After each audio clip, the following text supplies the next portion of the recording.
Boas-vindas à nossa exploração de hoje. Vamos mergulhar numa obra que, assim, sussurra loucura e fascínio há mais de um século. O Rei de Amarelo, de Robert W. Chambers. Para nossa conversa, a gente está usando trechos da edição brasileira da Intrínseca, que tem, aliás, uma introdução ótima do Carlos Orsi, e também passagens dos próprios contos, claro.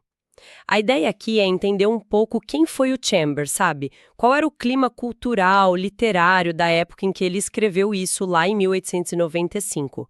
E também dar uma olhada na estrutura, nos temas dos contos e principalmente por que esse livro continua tão influente, né?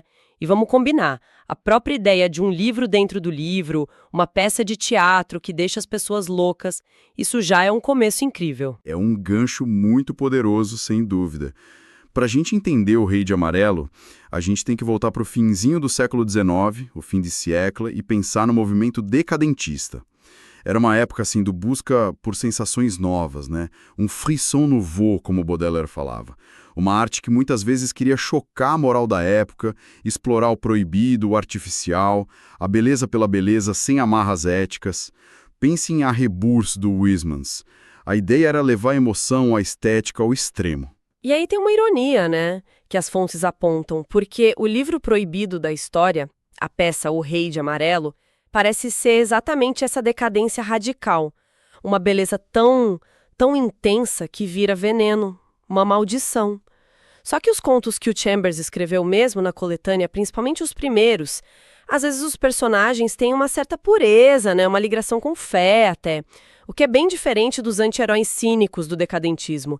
Como é que ele junta isso? Com certeza conhecia Wilde, Baudelaire, dialogava com eles, mas as fontes mostram outras influências fortes. O Ambrose Bierce, por exemplo.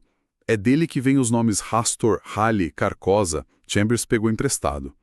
Só que o horror no Chambers tende a ser mais físico, sabe? Cósmico, quase. O do Bierce era mais psicológico, fantasmagórico. E tem gente que vê ecos também de O Papel de Parede Amarelo, da Charlotte Perkins Gilman, principalmente no conto O Reparador de Reputações.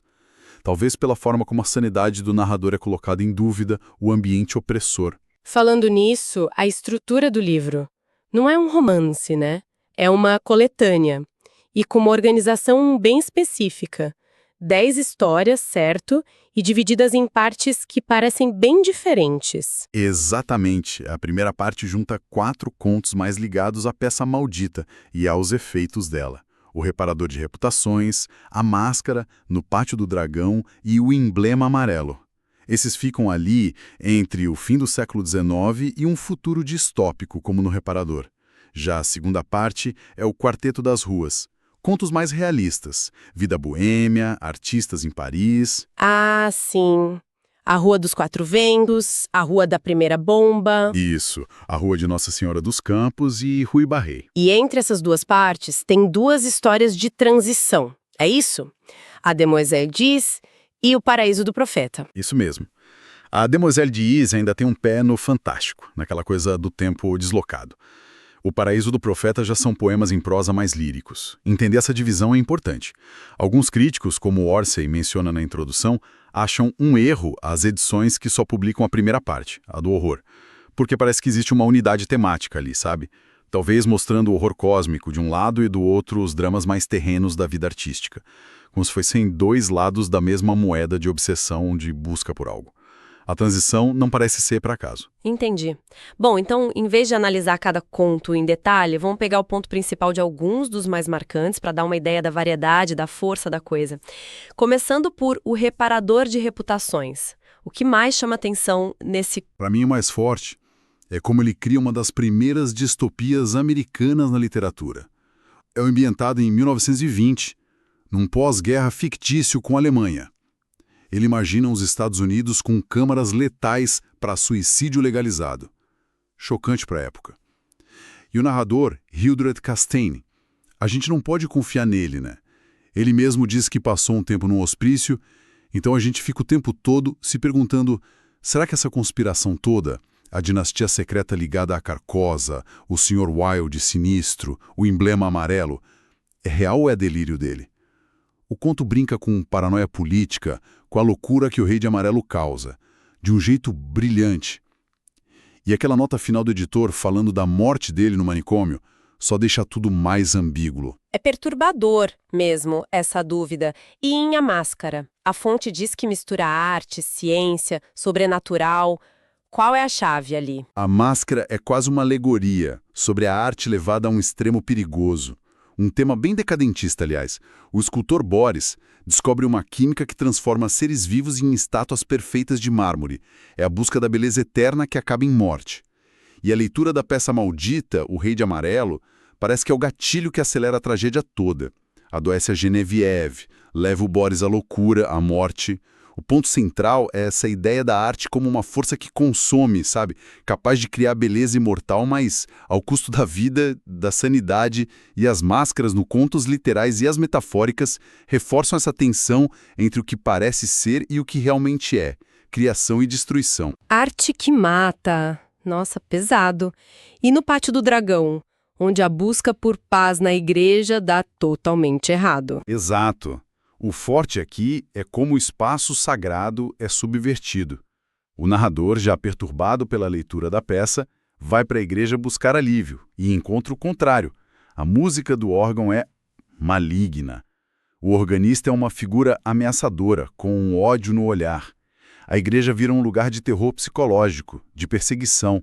E o clímax, com a visão de Carcosa, a sensação da presença do Rei de Amarelo, mostra que nem a fé nem o lugar sagrado protegem dessa influência. A ideia principal é que o horror do Rei de Amarelo é tão penetrante que ele corrompe até os símbolos de segurança, de santidade. Assustador como essa peça contamina tudo mesmo. E os outros contos? Tem o emblema amarelo que o Lovecraft gostava, né? Sim, o emblema amarelo foca mais no objeto em si, um broche, com aquele símbolo estranho e como ele, junto com a leitura da peça, afeta a vida de um pintor, o Jack Scott, e da modelo dele, a Tessie. Mistura a ameaça sobrenatural com um drama de relacionamento bem forte. E a figura do vigia da igreja, o Sr. Wilde, de novo, dá aquela camada de mistério, conecta com o reparador. O destaque é como o sobrenatural se infiltra e acelera as crises pessoais. Aí vem a Demoiselle diz, que parece mudar o tom. Vai pra Bretanha, fantasia. É uma história com uma atmosfera mais de sonho, assim.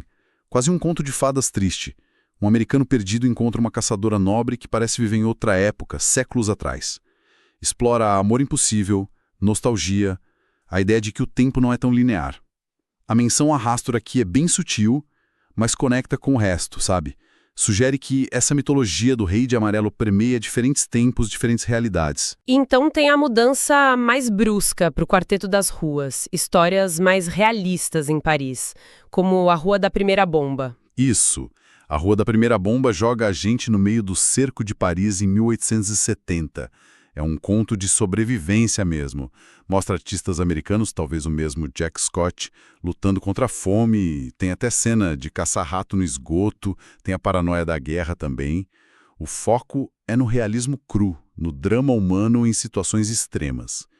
Já Rue Barré apresenta um estudante de arte americano, jovem, ingênuo, chegando em Paris, se encantando com a vida boêmia e com uma musicista misteriosa. Esses contos fazem um contraponto com a primeira parte. Mostram as obsessões e as lutas mais mundanas da vida artística. Mas, talvez de um jeito mais sutil, ainda ecoem aquela busca por algo extraordinário ou a tensão entre inocência e experiência que a gente viu antes. Essa variedade toda é impressionante para uma coletânea de 1895. E o impacto disso na literatura depois, as fontes dizem que foi enorme. Gigantesco. A influência mais óbvia, mais reconhecida é no H.P. Lovecraft.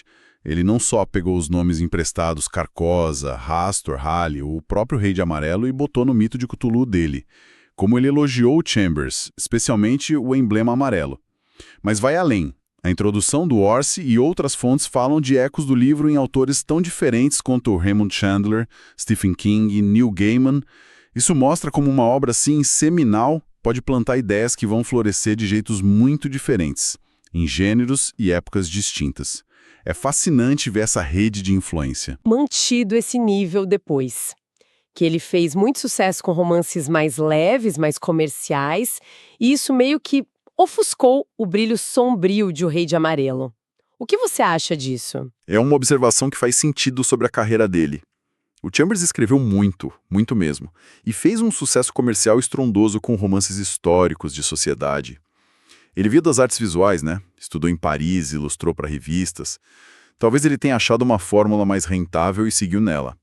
É possível que esse sucesso popular tenha, por um tempo, feito o Rei de Amarelo parecer só um ponto fora da curva na obra dele, para o grande público. Mas para quem gosta de literatura fantástica, de horror, de weird fiction, a importância e a singularidade dessa coletânea são indiscutíveis. O legado dela é duradouro, independente do que ele escreveu depois. Então, para a gente fechar nossa exploração, vimos o Chambers pegando o espírito decadentista do fim do século XIX e misturando com horror cósmico, com distopia, romance e realismo boêmio. Tudo isso lá em 1895. Analisamos a estrutura diferente da coletânea, que liga o fantástico e o realista. Vimos o poder da peça fictícia O Rei de Amarelo como esse motor de loucura nas histórias. E constatamos a influência enorme que dura até hoje, especialmente no terror. E para deixar uma última provocação para o pessoal que está ouvindo. Pensem na própria peça O Rei de Amarelo dentro das histórias. A gente nunca lê ela inteira, né? Só tem vislumbres, fragmentos, principalmente do primeiro ato. O segundo dizem que é insuportável, proibido. Será que não é justamente essa natureza incompleta, esse mistério que a nossa imaginação tem que preencher, que dá à peça esse poder tão perturbador? Talvez o não dito seja mais assustador do que qualquer descrição. E pensando nos temas de arte que aparecem tanto, pintura, escultura, música, teatro, o que é essa representação da arte como algo perigoso, que consome, que enlouquece? O que isso diz sobre a nossa própria relação com a beleza, com o ato de criar, com as obsessões que a arte pode despertar? Fica a reflexão. Excelente reflexão para a gente terminar. Obrigada por acompanharem a gente nessa viagem pelos corredores sombrios e pelos cafés parisienses de O Rei de Amarelo, de Robert W. Chambers.